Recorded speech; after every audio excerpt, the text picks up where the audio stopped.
Now that we know about the atomic structure, we want to figure out, well, how can the periodic table clue us in to the structure and composition of an atom for all the different elements that we see here on the periodic table? Now, the periodic table is broken into these squares, and each square represents one element. And inside that square, we have some information that clues us in to how many of each particle that atom has, and a little more detail about each one. So that's what we want to investigate here. We're really looking at essential question number 2 in this video.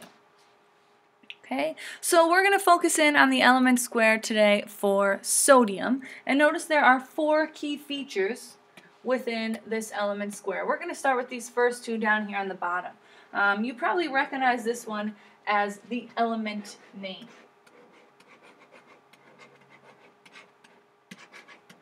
Okay.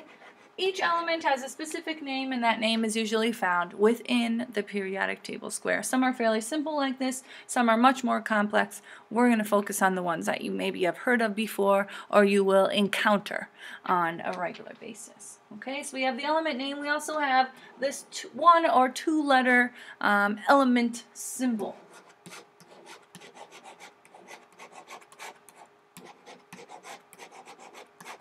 And something to kind of take note of as you look around on your periodic table, notice that the element symbol always starts with a capital letter.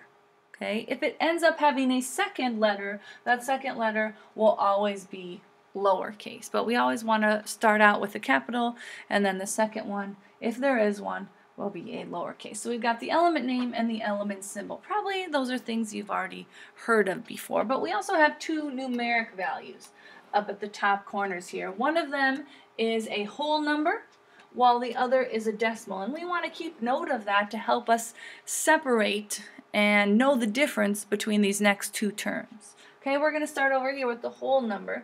This is called the atomic number. Okay, the atomic number is a whole number because it tells me exactly how many protons I can find within one atom of this element sodium. Okay, if I come across any atom on the face of the earth that has 11 protons, I know exactly what element that's going to be. It's going to be the element of sodium. And the periodic table is actually organized by atomic number. So I have an atomic number right below this of 10. I have an atomic number right above this of 12. Those are different elements because they're made up of different number of protons. Okay, my other number here is the atomic mass. This one is a decimal. It's important to recognize that this is a decimal because it is an average. Okay, it's an average mass of all the different possibilities of this type of element. Okay, there are all kinds of varieties of sodium atoms, and those varieties are called isotopes. And when we combine them all and we calculate their average mass, that gets us this decimal number here. So do you kind of see the difference? We can't have a 0.99 of a proton. So our atomic number can't be this decimal over here. The atomic number has to be the whole number because that tells me how many protons. The atomic mass has to be the average mass because average can be calculated into a decimal. Okay, so in my definition here, I've come across a brand new term, and that term is isotope. So we want to define that next. Like we said, the atomic mass is the average of all the different isotopes or possibilities or variations of that element. So let's get our definition in here. An isotope is a variation of an atom because that atom has gained or lost neutrons. Okay, neutrons, we know, is a particle inside the atom's nucleus, and they can be gained or lost, given or taken from different atoms. And so when those neutrons come and go from an atom, it still stays as sodium. Okay, it's still sodium, but the only thing changing is the mass of the atom. So we're getting a different mass with every isotope that we look at. Okay, so an isotope is a variation of an atom for a certain element that's gained or lost neutrons and is resulting in a different mass. Okay? So what's important to know is that we have all kinds of isotopes of sodium out there, different atoms of sodium that have different masses because their neutrons have changed. And those isotopes can be determined by looking at the mass number. Okay? Again, we got two terms that are very similar here, atomic mass and mass number. It's important to know that atomic mass, A, is the average mass, A. The mass number is a little bit different. Atomic mass is the average, whereas the mass number is the total mass of not all the possible particles, but just one specific one. Okay? So the mass number looks at the total of one specific atom or one specific isotope, in our case of sodium. Now notice there's not a fifth value on here. I don't see a spot for the mass number in the periodic table square, and that's correct. The mass number is not found on the periodic table. That's something that's going to be given to you by me. Okay, and I'll tell you right now, the mass number that we're going to use for this activity for sodium is 24. Okay, so the mass number for sodium in this case is 24. Atomic mass is the average, A and A. Okay, mass number tells me the specifics of 1. Mass number tells me the specifics of 1. So now that I know all this information about what's inside the element square, how does that help me figure out the structure of the atom? Well, I know, looking at this element square, that I'm dealing with a neutrally charged atom.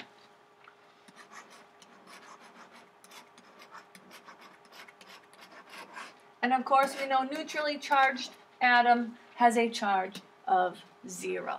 Okay, so a neutrally charged atom has a charge of 0, which means that the number of electrons I have, electrons we know is negative. In order to get a neutral charge, we know those electrons need to be equal to the number of protons, or positive charge. Right? In order to get a balance of a 0 charge, my negatives have to equal my positives, which is going to get me to 0, giving me that neutral charge. So knowing that, I can start out looking at my numbers up there and figuring out how many protons I have. Again, think back to our definitions. Which one of these is going to be the number of protons? Is it going to be the whole number or the decimal? We know the number of protons has to be 11. I can't have 0.99 of a proton. That doesn't work. I have to have a whole proton. So my protons are determined by looking at my atomic number here. And I know I'm looking at the periodic table square, I have to get a neutral or a 0 charge. So if I have 11 positives, how many negatives do I need to cancel that out? I, of course, need to have 11.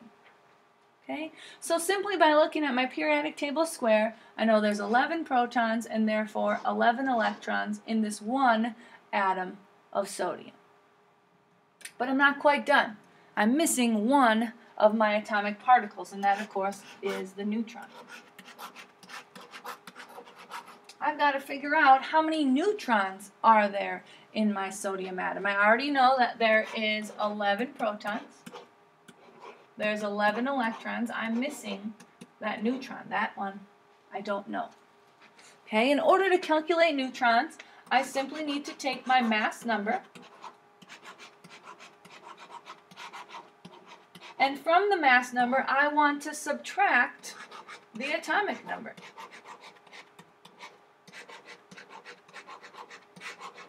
And that simple subtraction calculation is going to give me the number of neutrons for this atom of sodium.